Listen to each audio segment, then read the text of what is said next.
I suppose we should probably introduce you because Yeah. your introduction, you said, your like introduction in the messages was, "Hey, I'm Holly. I'm female and Australian," and I was like, "Come on, there's more than that." Pretty much. I talk to people and they're like, "Oh my god, are you Australian?" I'm like, "Yeah." So we'll just kind of go through what you've been up to so far. So you were born in Australia. Oh, you want me to tell? I thought you were gonna tell me about my life. Okay. I mean, I Okay. think you probably know more than I do, but just to say like where you came from, what like bit of background, then we can dive into some juicy bits. Okay. So my name is Holly, and I'm from Australia. I grew up on a farm. I have a lot of brothers, and I did judo as a kid, horse riding, and then moved around a lot. I think by the age of 11, I'd lived in like 11 different houses. So I kind of Jesus. got a love for traveling after that. Got used to not being in one space. So I've done heaps of traveling. Been to Japan 6 times. Um, and I did my undergrad in psychological science, criminology, and criminal justice. And then when I graduated, I thought I'll go travel Europe. So as a little reward for myself. So I was going to come for about 3 months. But then I got here and I think I got here December 2019. And then, yeah, 3 months later, COVID hit. So I was like, oh, I'll Of wait course. it out. It's fine. It'll be like a month-long thing. Waited that out 2 years and later. still hasn't ended 2 years later. Um, so I had a bartending job and the plan was to just like get some money and just travel, go along. Lost the bartending job due to COVID. I couldn't travel, obviously, and I couldn't get home because Australia closed their borders and there was nothing I could do. I called the embassy and they just completely abandoned me. It was horrible. And the flights went up to like 14 grand, something like that. It was ridiculous. Oh my And it cost god. me like £500 to get here. Yeah, it was an actual joke. Jesus. Um, Why did they go up so much? Just because. I think because they knew people wanted to get home and they just took advantage of it. Yeah, it was pretty shit. I'm not really one to get upset about something and mope and like go, oh no, poor me. So I decided I guess I'll go back to uni. So now I'm doing a master's in educational psych. So Jesus. So that would that's be. about it. That's like Oh, three and courses. so I did my undergrad. I'm doing a master's and I've done a diploma of beauty therapy and I've also done a diploma of personal training. Didn't do anything with Damn. them, See, but I have them. that's so much though. That's a ridiculous amount of like qualifications under your belt though, and quite broad though. So you've like personal training, beauty therapist, and then a ton of like criminal and educational psychology like on top of that as well. That's intense though. Yeah, I'm set to work at home. It's great. Do you just love learning? Not really. I actually did really bad at school. Like, I never went to school because I moved out when I was 16 years old and I had to force myself to go to school. And like, what 16-year-old is going to force themselves to go to school?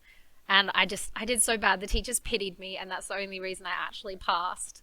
So I don't actually enjoy learning at all, and I don't know why I keep putting myself through it, but I do. I mean, you must find it interesting. Like psychology and things like that sound super duper interesting. Yeah, I love psychology. I think because I have such a like big purpose for doing it and like a lot of motivation behind it. So I just, yeah. I Yeah. think you said that the reasons were like meh, so we can like. Oh no, it's okay. It's fine. Um, I just won't go too deep into it. Basically, growing up, I kind of needed.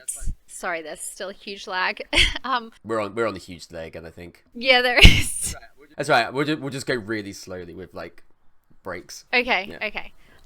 So basically, I grew up and I really needed someone around for things that I was going through. And my brothers are a lot older than me, so they all moved out when I was really young. My dad moved away, and my mum was going through her own stuff. And I really needed someone to help me and there was no one there. And I went and saw some psychologists, and they were terrible, and they didn't help. They didn't know how to talk to a kid. And then when I was 16, I decided to go back to a psychologist again, and she was actually really helpful and just like changed my life. Oh gosh, I've got an alarm going off. And after that, I realized that there are good psychologists out there, and I just thought that's so bad that there are psychologists that are so terrible, and then there's psychologists that are so good, and they just create such a terrible stigma. And I thought, this person has helped me so much in my life that I want to be that adult that I needed when I was younger. So I want to be a child psychologist and help children who are going through some tough times. And that's basically it. Basically the motivation. That's really beautiful to, like super beautiful to hear, because you, like, from your own experiences, you're like, oh yeah, shit, like, people out there need help. Like, you know what it's like to need help and not get it. I think that's really inspiring that you're kind of following that path. Was it then when you were speaking to her that you were like, this is what I want to do, or was it like years later? I literally was sitting there with her and the psychologist that I saw when I was 16, and I said, you've really helped me and I really appreciate this. Do you think it's weird for me to want to become a psychologist to help people who have gone through what I've gone through?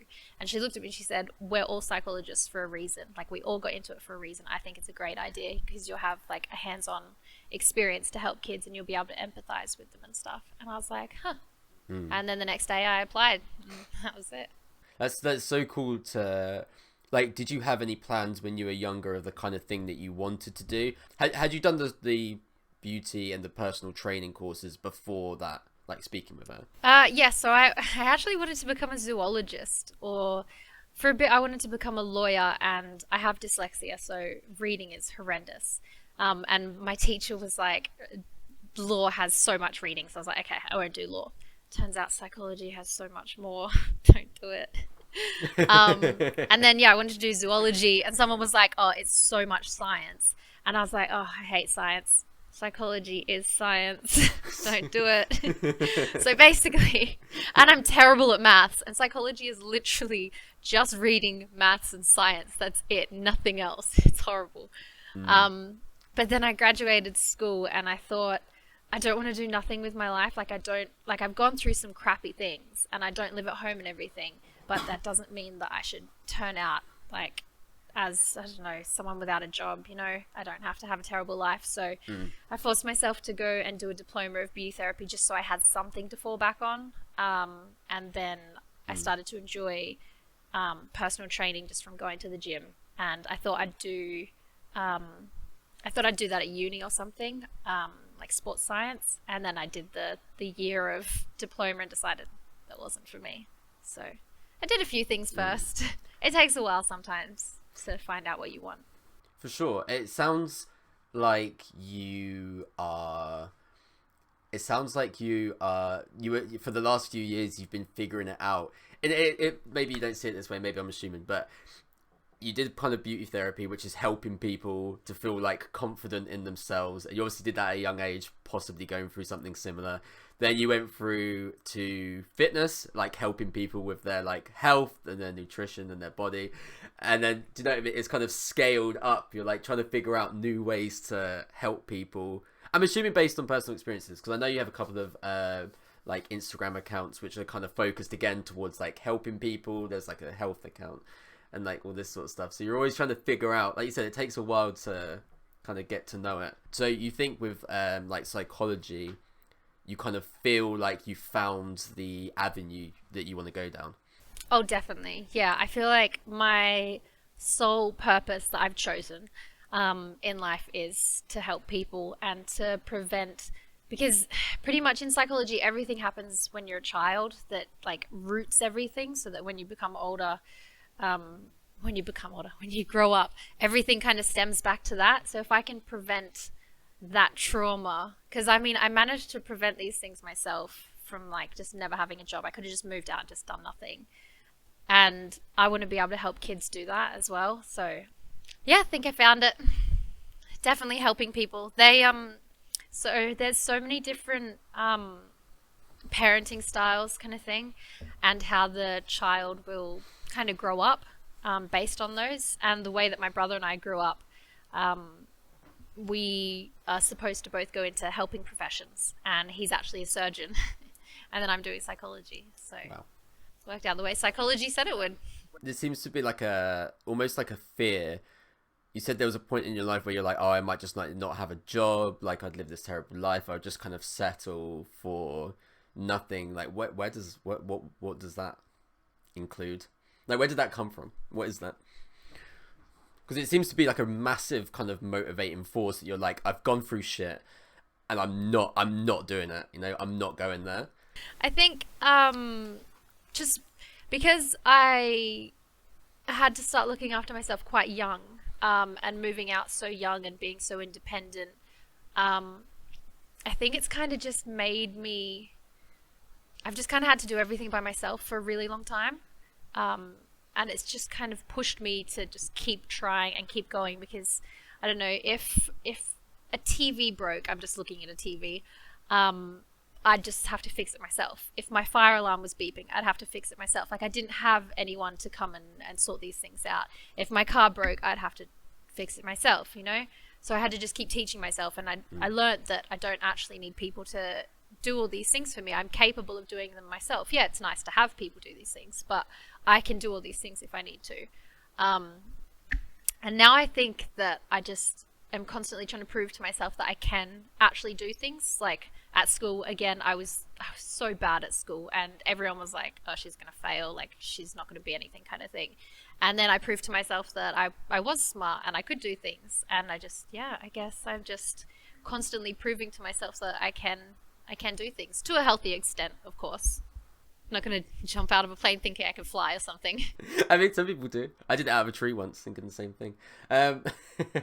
Was there ever a transition period where you went from like let me see if I can word this. Was there ever a transition period from where you went from saying like, oh, like I really wish there was people here to do this, to being like, actually I can do this for myself? Like, oh, I'm not doing school for anybody else, I'm doing it for me. Was there like a do you see what I mean? Mm-hmm. Yeah.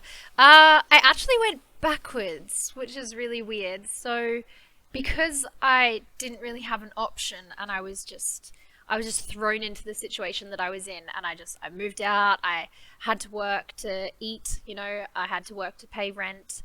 And I don't know, I was an intelligent teenager. I thought I should go to school so that I had a life for myself. I don't know. But I was just constantly doing everything, and I didn't stop to think like, oh, I could do this, I could do that, you know. I was just coping, I guess, with everything and just pushing through it. And then I think maybe when I was 19, everything in my life just calmed down. I had a partner, I had a good job, like I was at the age I was supposed to be again. I was going out drinking with friends, and I caught up with my own age, which kind of made me go backwards. And then I thought, this isn't fair, I can't believe I went through this stuff, that's horrible. Which I mean is part of grieving, all of that stuff, and it's normal. But then yeah, I kind of just stopped pushing myself to do things. And then afterwards, I guess I realized you can't just keep being upset about things, and you got to just move forwards. And I thought, how was I doing better when I was 16 than I am now, like 3 years later or something? And I thought, you know what, I'm just going to keep pushing myself again. And then yeah, I think after a breakup again, because I got comfortable with the guy, and then the breakup happened, and I was like, oh, I have to do everything by myself again. And then I was like, oh, I can do it. So there was a bit in the middle where I went backwards, which was weird, and then forwards again. Sounds like you kind of dipped into a comfort zone, and then you obviously were like kicked out of it again, and you're like, oh, we're back where we were now. Okay, right. Maybe I kind of like lost myself like in there. Just for some kind of like, I know you said obviously some stuff like happened in the past. Just kind of for context, do you want to like skim over, like, you don't, like I said, you don't have to go into like super duper detail if you don't want to, but like just to like have an idea of like kind of where you came from and what kind of gave you the spark to take you to where you are today. So my mum has a mental health disorder, and it was undiagnosed for a really long time. So she obviously didn't know how to deal with it because she didn't know she had it. And obviously that impacted everyone around her as well. And it kind of made me have to grow up quite quickly. I had to start doing things around the house and stuff. And then when my dad left, I had to take even more of a responsibility, and my brothers, obviously, because they were older than me, left. So then it was just me and my mum for a bit, and I just had a lot of responsibility on my plate and a lot to do. And I think I just picked up the whole caring for people kind of thing from that. But yeah, it wasn't something that I probably should have been doing at that age. But I mean, I don't regret anything in my life at all, because I wouldn't be the person that I am without going through those experiences. Like, that's something I live by. I will never regret anything in my life, no matter how bad it is, because you learn from it and you are where you are because of it.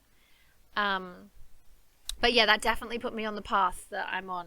And that's, yeah, hard but good. 100%, 100%. What sort of things were you doing when you said that you can't sort of, you shouldn't have been doing it at your age, but in like a traditional situation, you wouldn't be doing those sort of things? I don't want to make her look bad, because like she couldn't control it No, not at all. before there was medication involved and everything. So just, she's not a bad person, guys. It's just people go through things. Everyone has things. But yeah, I don't know, I was doing. So part of the symptoms was she would be sleeping a lot, so I would have to get myself up and ready for school and do my lunch and stuff like that. And then I got to a point where I was like, I don't have to go to school if I don't want to, because no one's making me. Like, no one's telling me I have to go. So then I stopped going to school, and I was just like, I can just stay home and sleep, and no one will know. And then I had to tell myself, no, I should go because it's good for me, you know, all that. So just like having to make that decision as a teenager, it's not really something that you should be doing. And then like constantly, I was at school worried and thinking about her. So I would leave school and come home to check on her and make sure she was okay and stuff like that. Which shouldn't really be happening in school. Yeah, just a lot of a caring role, really. Yeah, for sure. You can see how, saying it over the last like 20 minutes, how it all kind of pieces together. Like you said, it's not like there's no shade on your mum. Like if there was an undiagnosed condition, that it's just the situation that you grew up in. It's just how it is. And like, thankfully, it seems like she's obviously been diagnosed and she's getting treatment for it as well. Yeah, and mental health is it's just not so taboo anymore. Like everyone's talking about it more and acknowledging that everyone has mental health. Well, don't even get me started about that. I'm gonna get started. It's happening. Let's go. Let's do it. People say mental health in terms of like, they think that the word mental health means you have a disorder or something, or bad. But the mental health is actually like physical health. Everyone has physical health. You can have good physical health, you can have bad physical health. Everyone has mental health. Mental health isn't like bad. You can have bad mental health and you can have good mental health, but everyone has it. And whenever people refer to mental health, they refer to it as a bad thing instead of like something that you have. So I just wanted to put that out there and just touch on that I'm not always talking about bad things when I say mental health.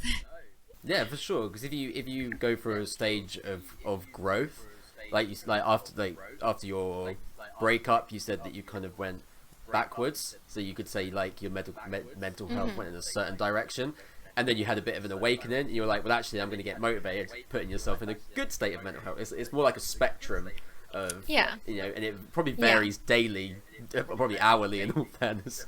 Like obviously you can change when something happens. God, it does. Have you found that growing up, especially like with dyslexia, going through school, there was pressures on your mental health? I mean, obviously there must have been, I'm assuming. No, there was a lot of pressure. So I'm happy to talk about mental health, my mental health and everything. I want to make people more comfortable talking about mental health, because it's nothing to be ashamed of. Like, everyone has struggles and everyone has things that they're going through, and I want to completely break the stigma, especially on men and mental health. Like, I grew up with basically all men in my life, like my brothers, my dad, my stepdad. At school I sat with all the guys and everything, and the fact that there's a stigma that says that guys don't get upset or they shouldn't talk about things like that, and because they don't feel all the same things and everything.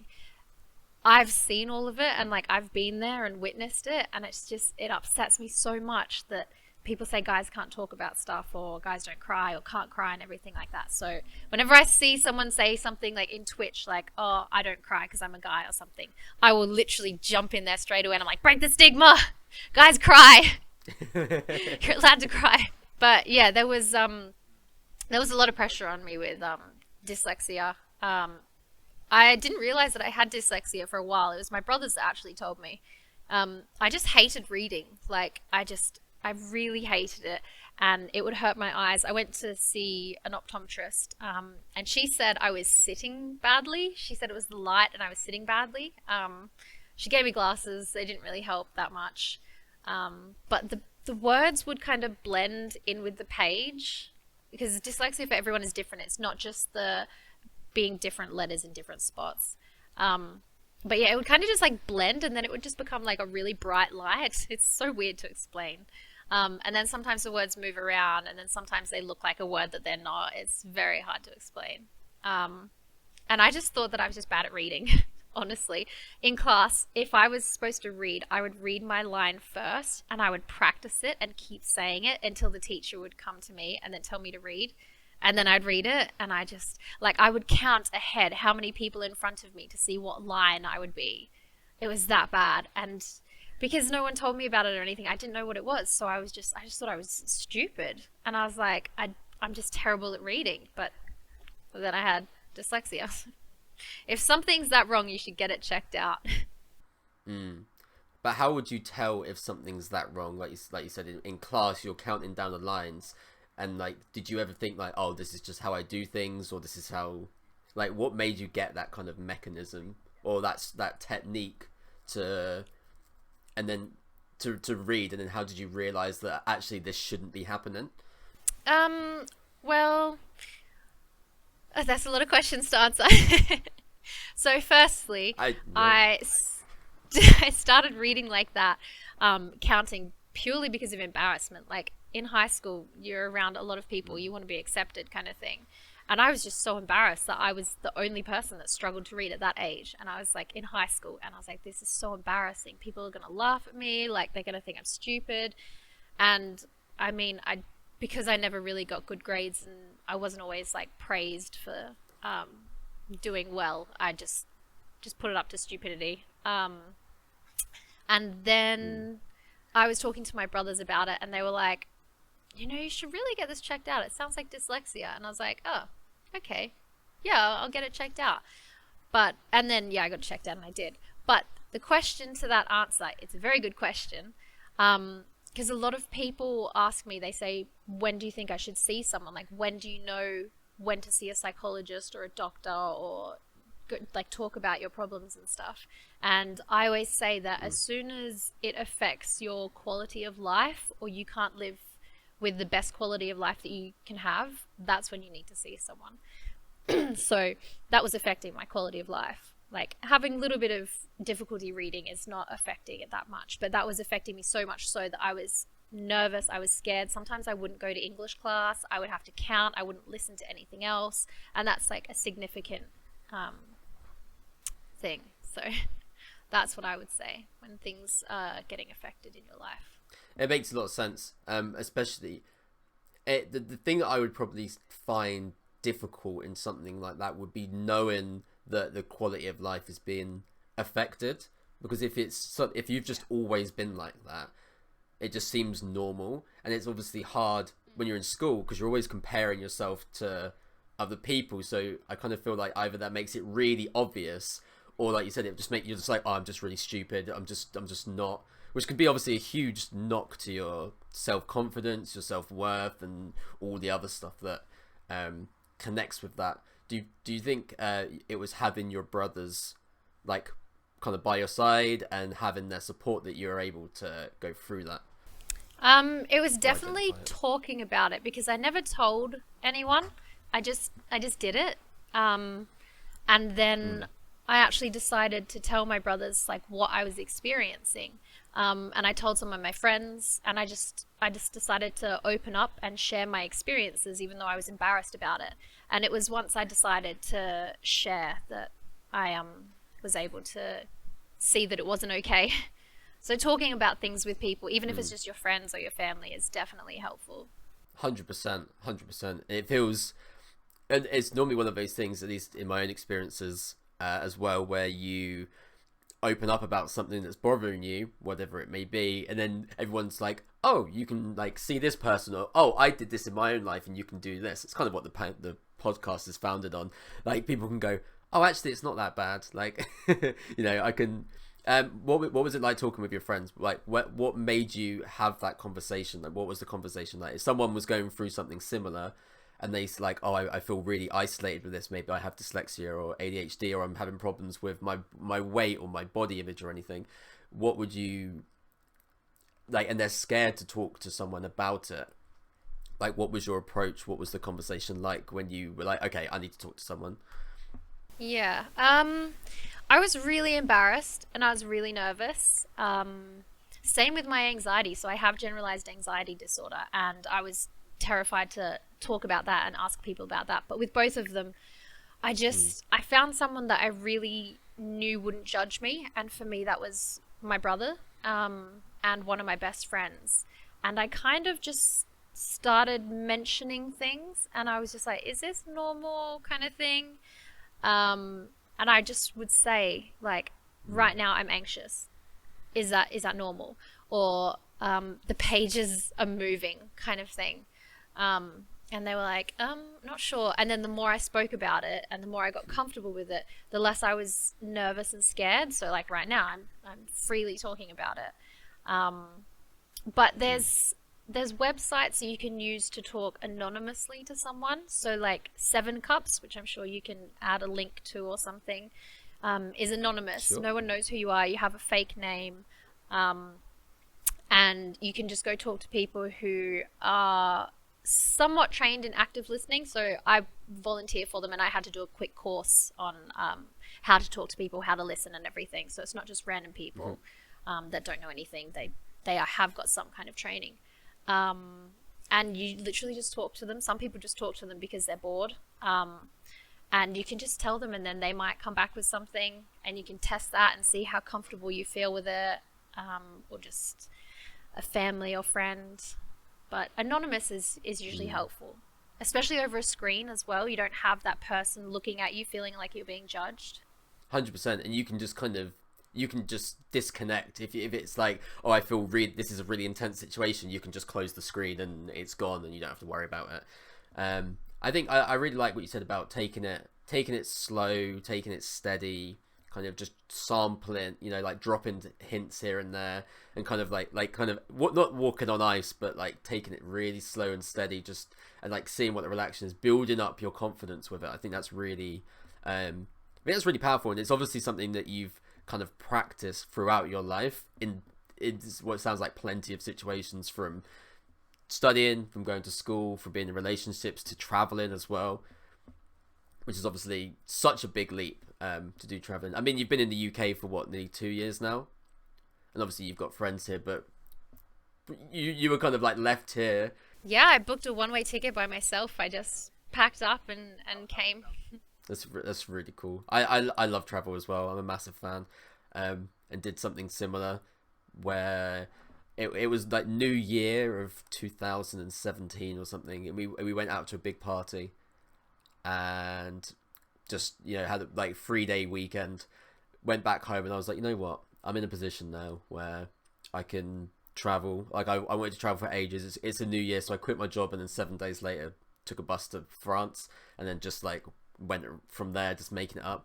And I think it's definitely one of the most it sounds so cliche, doesn't it? But like in terms of character building and like finding yourself, you do because you're so far out of your comfort zone.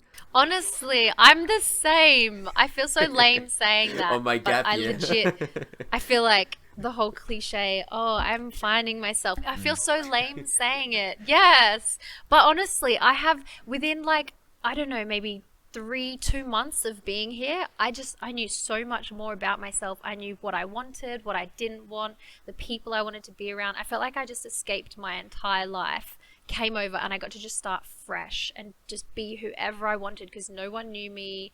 And it was just so different. And I learned so much. I highly recommend traveling for anyone, especially if you're going through something. I definitely recommend it. I had just gone through a breakup and I was like, you know what? I'm out. Bye, guys. And like 3 days later, I booked the ticket, one-way ticket.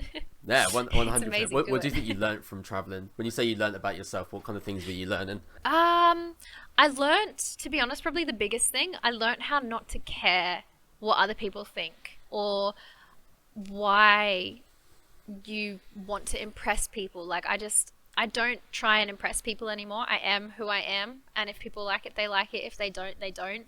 And I don't try to make someone like me anymore. And if people say things, I just water off a duck's back. I just brush it off. And yeah, I stopped going on my Facebook and everything because I realized I was just looking at what people from my school were doing, and then I was like, you know what? They're not even giving my life any purpose. Why am I looking at this? So I just completely got rid of Facebook and just started actually living my life and being in the moment and being mindful of everything. So that was definitely the biggest thing I learned, just not caring about things. I mean, caring about things, not caring about judgmental things, I guess. Like, go around the world. Yeah, I just don't care anymore. I just stopped caring. No, I completely get it. I feel like it's a nice balance between... I feel like it's a nice balance between not caring what other people think, being like, well, I don't know you, or your judgments are your judgments and they're kind of your problem, to also being more secure in yourself that you can say like, well, I know who I am. Like, I think it's fine to be criticized. Like, if someone says, oh, Mike, like, you're a bit disrespectful there, or... Oh yeah, of course, constructive criticism is important. 100%. Like I said, I was in the gym a few weeks ago, and there's a lot of kind of like elderly people in the gym. It used to be quite a fancy one, but there was someone who was like my kind of age, and we were like talking, and he was like, oh yeah, fucking like went down the town, fucking this, fucking that, and I don't normally talk like that, but I found myself kind of matching it, and I was like swearing, and there was like this elderly couple also there, and I can't think who said it now.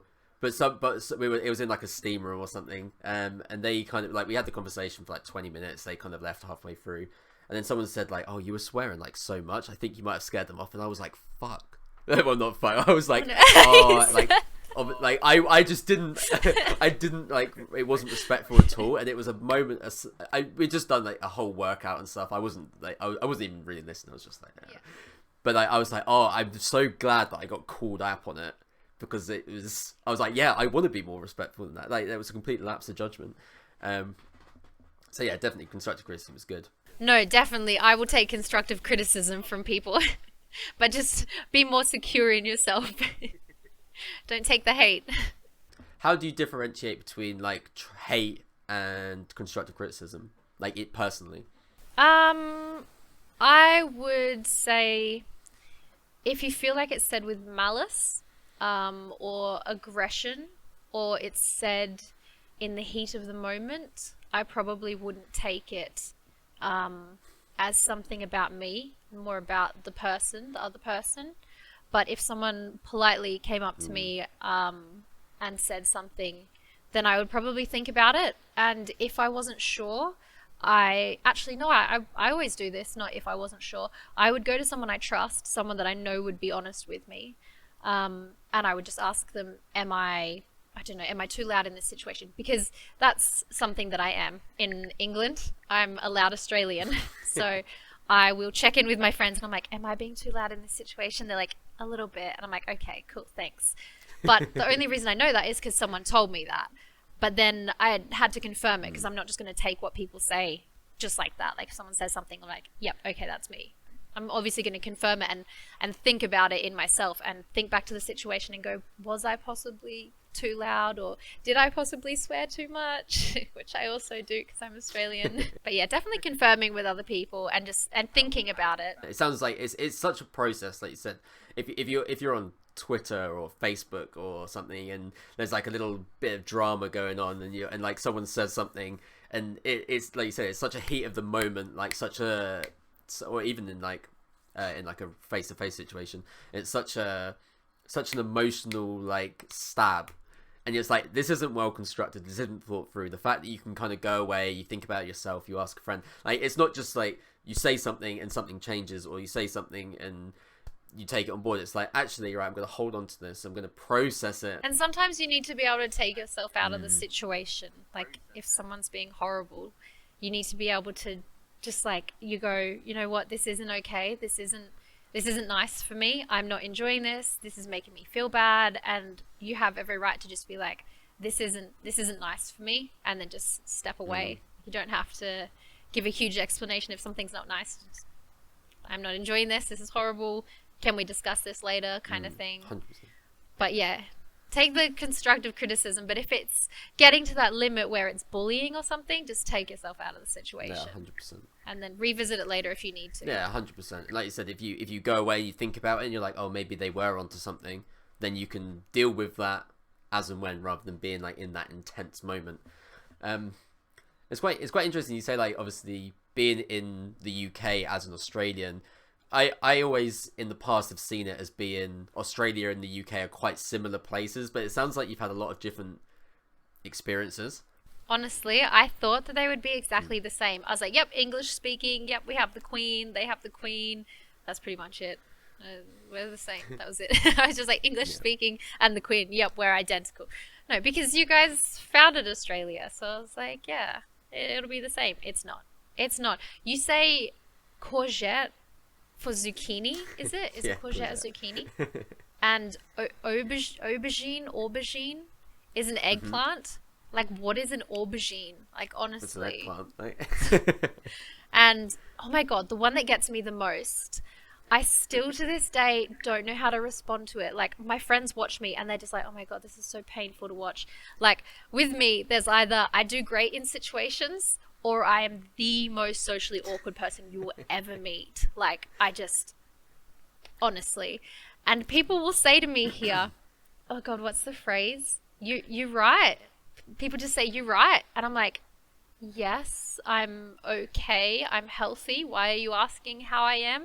Because in Australia, you wouldn't ask someone how they are unless they're sick, or unless they haven't been around for a while. You'd be like, oh, how you going? Like, are you all right? Kind of thing. And here people say that to me, and I'm like, yes, I'm okay, thank you, how are you? And they're like, what? Yeah.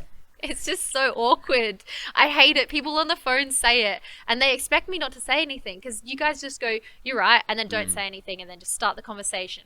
And I'll respond, and then I'll ask how they are, and the person will already be talking, and then they stop and they're like, oh, we're going into this, are we?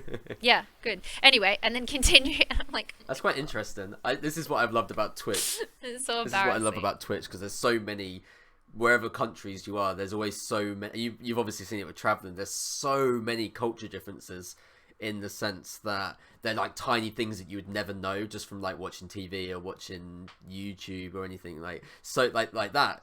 It's like, if in the UK we're all very it's such a stereotype of saying like, how are you? Like, we're very proper, we're asking how you are, but we're too like proper to actually go into how we're to how we're talking. It sounds like in Australia you say, how are you? And it's more of like, is something wrong? Like, we say, how you going? Oh my God, I have to get my charger. I'm so sorry to ruin your podcast again. You're fine, honestly, it's fine. This is the editing. I'm the worst. It's gonna die. Oh my God. No, it's gonna die. Go. I'm sorry. Okay, we're good. I should not have run down the stairs with my leg. It's still recovering. What did you actually do to your leg? I know, like, very briefly. Wait. Get your breath. Let me catch my breath. Oh my God, I'm so exhausted. I haven't done any physical exercise for how long? For like 2 years? No, not really. My leg. Honestly, I can't do this without laughing, because So I stream on Twitch. Well, I was streaming on Twitch during the first lockdown, and I think I started when I hurt my leg. So I started streaming, and then actually no, it was after. But someone asked what had happened, so I told them the story, and then someone else would come in and ask, and then someone else, and over the last about a year, every single time someone comes in, they say, "What happened to your leg?" Or I'll start talking about it, or now my entire community just jokingly says, "Oh, what happened to your leg?" Even if they've heard it like 800 times. And it's just become this absolute bloody meme. And if anyone from my stream watches this, they're going to just laugh so much, or even anyone that knows me. But the story is so rehearsed, I can't. I'm actually going to make an emote that says, "Ow, my leg," or just "my leg." You know, have you seen the SpongeBob?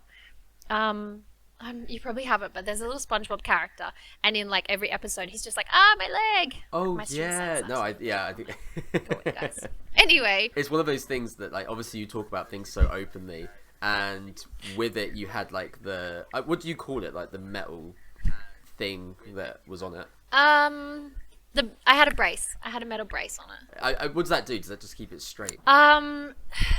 Okay, I'll tell the story. So I know I get out of you somehow. I play rugby, and I did a bad tackle, and okay, you know what? I'm not even gonna lie. I didn't do a bad tackle. I've told people. I haven't told everyone, but I told people I did a bad tackle. I was actually standing still. I did nothing. Just collapse. I was holding the ball. Guys, I'm coming clean. Guys. I'm sorry for anyone that I've lied to. Most people know the truth, but to anyone I lied to, it was not a bad tackle. I was holding the ball, and the opposition team was coming towards me, and I tried to step, and I just put too much weight on that leg, and then I quickly moved that way, and my knees were already injured from just previous tackles and stuff. I always had them strapped up, and then I just felt this like big pop. And it felt, have you ever like popped your hip or anything? Like that really deep, big pop instead of like popping your arm or something? Yeah, it was just like a really deep pop. And I was like, what was that? And actually I didn't say what was that. I just fell to the ground in agony. And I'm my stepdad's raised me doing judo and to kind of like just be really tough, I guess. And I just laid there in agony and I was just like, it's just like straight face, and I didn't cry, I didn't scream, I just laid there and held it. And my coach came over to me and he was like, "Are you okay?" And I was like, "No, I'm not okay. This is exactly how it went." And I was like, "I'm not okay. This hurts. This really fucking hurts. Yep, this is sore. This is real sore." And he was like, "What is it out of 10? And I was like, "Yep, it's 9. It's definitely 9. Yep, it's really sore. Yep. And I was just thinking afterwards, I was like, why didn't I just cry or something? Like, honestly, why am I like this? I was just so embarrassed. And then he's like, Are you sure it's a 9? And I was like, yep, I'm going to need a minute. I'm going to have to stay here for a second. Yep. And he's like, "You weren't doing anything." And I was like, And then I got up after, I don't know how long I was there, but I was in so much pain that everything around me just went black. And all I could see was just myself and then him when he got into my view. Literally, I don't remember who was around or anything. It was just me on the floor, forgot about everything else. And then I got up and I stumbled away and I sat down. I sat there for a bit and I messaged one of my friends and I was like, "Bro, I think I've really hurt myself." And then I like drew a picture of where I hurt myself and I pointed to it and I wrote "ouchies." And then he was like, "Yeah, I think you've done your ACL." And I was like, "Nah, it's fine. I've just sprained my knee," because I was supposed to be going to France in like 2 days. And the person I was going with said, "Don't go Famous rugby, last you'll words. hurt yourself." Whoops. So I was like, "No, I'm fine. I've just sprained my knee. It's totally fine." And then everyone was like, "How are you feeling now?" And I was like, "Oh, yeah, it's like a 4 out of 10, honestly." And then I thought, I'll just go home and sleep it off, it'll just be a couple of days. And one of the people were like, "You should probably go to the hospital." So I was like, okay, cool. I'll just drive to the hospital. I didn't drive, thank God. I was just like, yeah, I'm totally fine. Anyway, so someone drove me to the hospital. And then I was sitting there and I was like, they told me that it was probably my ACL, and I was like, it can't be my ACL. And they said, if it is, you have to have surgery. I was just standing there. Yeah, I know. And it was just locked like this, and I was like, okay, I can't straighten it, I can't bend it. I'm just going to test it out, because they said if you can't straighten and bend it, that's what it is. So I grabbed it and I pulled it like this, and I let out the biggest scream, and I was in so much pain. They rushed in and they just injected me with morphine like straight away. And they were like, what happened? And I was like, I thought I was over exaggerating, so I squished it to see. And they were just like, you're an idiot. And then so I had a brace on for 8 months, and then I had surgery, and now I'm basically learning to walk again. It's quite difficult, I'm not gonna lie. I make it look like I'm doing great, but I'm not doing great. Like, learning to walk is really definitely hard. Sounds like a freaking like challenge. Like is that 8 months where you're pretty much stationary? Like what's life been like after like having the brace and kind of no? I kind of identify with the brace, to be honest now. So with the brace, I couldn't properly bend it, and I couldn't properly straighten it, and the brace would stop me. So the ACL is the bit that kind of holds your, oh, look at that pen. I'm such a mess. It's kind of the bit that holds your thigh and your calf together inside your knee, and there's two of them, and mine was gone. So basically, say this is my leg, my knee's here. They could go like this, and they could go like this. So my knee, instead of bending like this, my knee basically could go straight, and then it could go that way and that way. So the brace was to hold it in place, really. If I didn't wear the brace, my leg would hyperextend and go backwards, and it was excruciating. Yeah. So that, it kind of stopped, it locked. So it stopped me from bending it completely, and it stopped me from straightening it completely. So I lived 8 months without being able to bend and straighten my leg. It was horrible. And then I had the surgery, and then the last 2 months, I was like able to walk properly, and it was just so nice, and I was so happy. All I wanted to do was just straighten it and stretch in the morning, and I finally was able to do that. And then I had the surgery, and then I started all over again, and I was like, I actually got really depressed during it all. It was pretty horrible. But I'm at a point where I'm allowed to go to the gym and lift 0 kilos with it, so that's exciting. So yeah, you're just in the process of like building it back up. And yeah, I mean, like you said, starting again. That's interesting. Do you feel like a lot more grateful for being able to like walk, like small things? You're like, oh my god, I can go down the stairs now. Oh my god, I can go outside. I can go to the gym.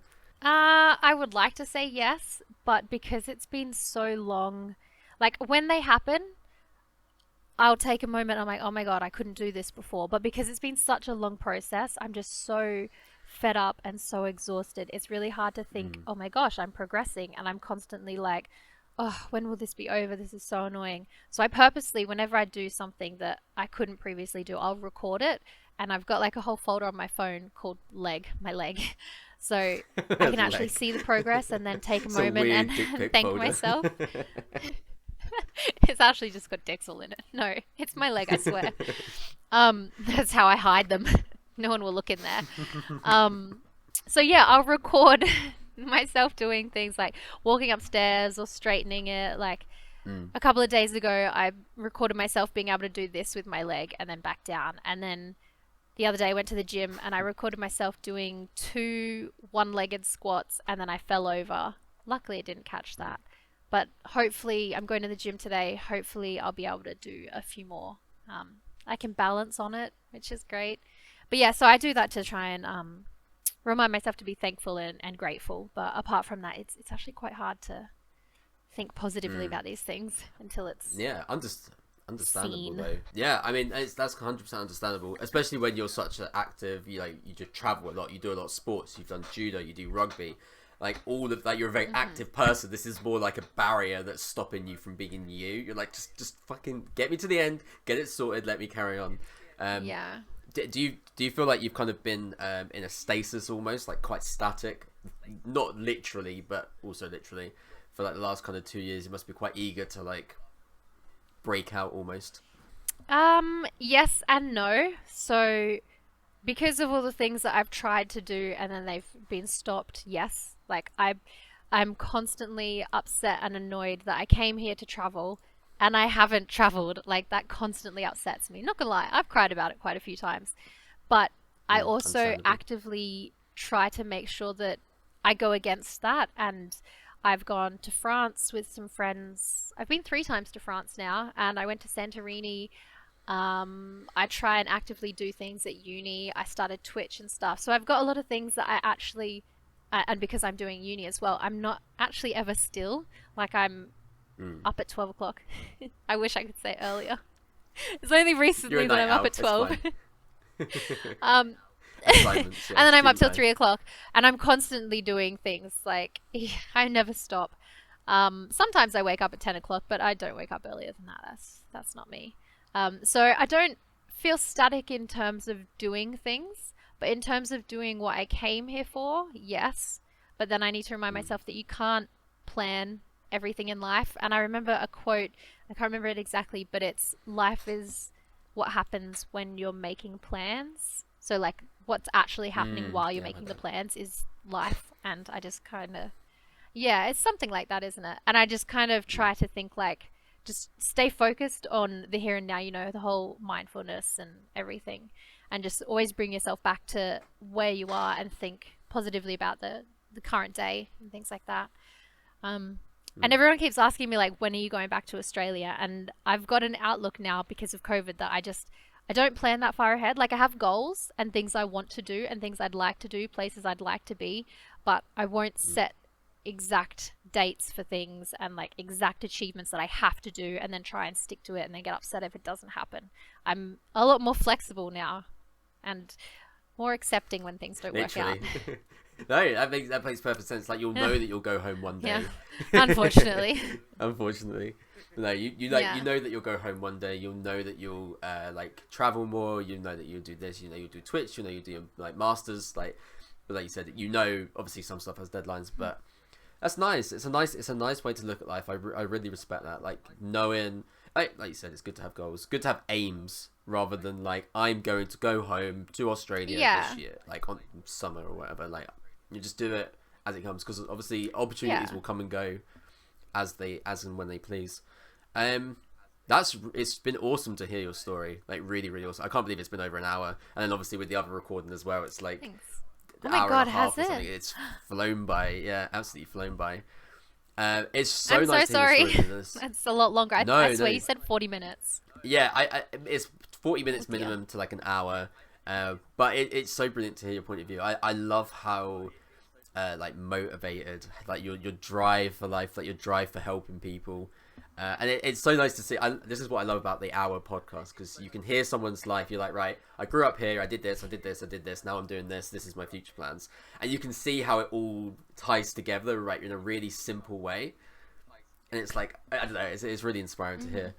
One question I'm kind of asking everyone is, if you could go back in time and speak to a younger version of yourself, doesn't matter what age you go back to, and you could like have a conversation with yourself, what would you say? I would say I've got it. I would say don't care so much about what other people think of you. People will think what they think and they will believe what they believe, and that is not your responsibility and that is not on you. Just be whoever you are and be happy with who you are, and that's pretty much it. Nice. Whatever stage you're in, just say it. I'm me now. Yeah. That's beautiful. I've worried in the past too much about what other people say to other people and then they think of you. And at the end of the day, if someone knows you, they'll know what you're like. They'll know if it's true. They'll know if it's not true. And then the rest is just, it's not on you. It's up to them. Yeah. Just words in the wind. If that's a saying. Sounds like it should be a saying. It should be a saying. It's a saying now. But yeah, no, thank you for coming on. I really, really appreciate it. Sorry it's been super scuffed and like it's just been so No, that's broken. Okay. I actually look at all these notes I had. I had like all of these notes of things that I could discuss, and I was fully gonna like discuss memory and everything pages. Because I know quite a bit about memory. I know. And I was going to explain like short-term memory, long-term memory and all of that, and like explain how we remember, forget, recall, all of that. I planned it all and it just gone to waste. It always is the plan. when I did the first two, I was like, right, we'll have like a meeting beforehand. Can't and plan we'll a talk about, like, podcast. no, you can't. Like we'll talk about everything that you like. What do you want to talk about? Give me some topics, and we can kind of dip and dive in them. And it always like goes off on like its own thing. I would love to talk to you again though, especially going into like the psychology side of it. I really want to hear more. I think it's super duper interesting. Yeah, give me a topic. Anxiety, ADHD, memory, whatever you want. Well, people heard it here first. If you wanna do any requests, you can ask the viewers what kind of stuff they want to learn about. Yeah, for sure. I mean, if someone's listened to this, they're like, "Oh, I want to hear about this." Obviously, drop it in the comments for algorithm and all that stuff. Yeah, drop it in the comments and like, subscribe. What else do you do on YouTube? I'm a Luddite. I'm too old for this stuff. But yeah, listen to your podcasts where you normally listen to podcasts. That's nice. That's what they say, isn't it? Like, you can find this podcast wherever you normally listen to podcasts. I mean, technically, they're already listening to it, so it's and this is the end of the podcast, so they've already they've already listened to it. You can listen to it again in your favorite place, wherever you normally listen to podcasts. Yeah, to kind of do like an outro. I'll put links to whatever kind of links, whether it's Instagram or Twitch or whatever kind of. And the 7 cups. And the 7 cups thing, yes, for sure. I'll get a link off you and put that in the bottom. From me, thank you all for listening. I hope you had a good time listening to Holly's story. Oh, wait, I had a test. I had a test for you before you go. Oh, yeah, let's do it. Are you ready? Not really. I hate tests. But... Okay, what was the flower I told you at the start of the call to say? Dandelion/orchid. Oh, Why? damn it. What do you mean? Okay, my memory's never mind. insane. Like, you can't test me on memory. Like the test was... I prepped it and everything. Okay, wait, here's another one. Tell me an Australian animal. koala, based on the one that you said. Yes, you said koala. Okay. I told you, I primed you by telling you that I had a dream about koala. Now I feel so you were supposed to say koala. Now I feel manipulated. So that one worked. Yeah, but I said it because you said koala, Manipulated? and I know that like. I can't wink, by the way. Wait, what? Try winking again. Did you see that? Did you see me not wink? Yeah, you're just kind of squinting. It's like you can't, like, you're trying to read something on the screen. No, and then the other one was, if you say something, you remember it more, and if you don't say something, then you don't remember it. And you didn't say orchid, so you weren't meant to remember that, and you were supposed to remember dandelion. Actually, it was daffodil. No, it wasn't. It was dandelion. Was it daffodil or It was dandelion? 100% dandelion. I wrote it down. Check it. Check your notes. Like God, my memory. I didn't say it. I would love to do some memory stuff. I find memory really interesting because it's one of those things that people like don't. Oh no, I'm thinking about dreams. Sorry, no, I'm thinking about dreams. Where people were like, "What are dreams? Where do they come from? Why do we do this?" Oh, we can do dreams. We do it all. Like, I'm so down for like chats like that. Do dreams. 100%. So if you made it this far, thank you for listening. Okay. I hope you enjoyed Holly's story. Thank you, Holly, for coming on. It's been an absolute pleasure talking to you and super enlightening. I'm really enjoying these shows. Okay, until next time, guys. See you later. Bye. You got to say bye as well. We got to do it at the same time. And it's not so that you got to say it because people listen to it. Oh, bye. And that's a salute. Okay. Oh, okay. Bye. You're gonna say it. Oh, okay. Bye.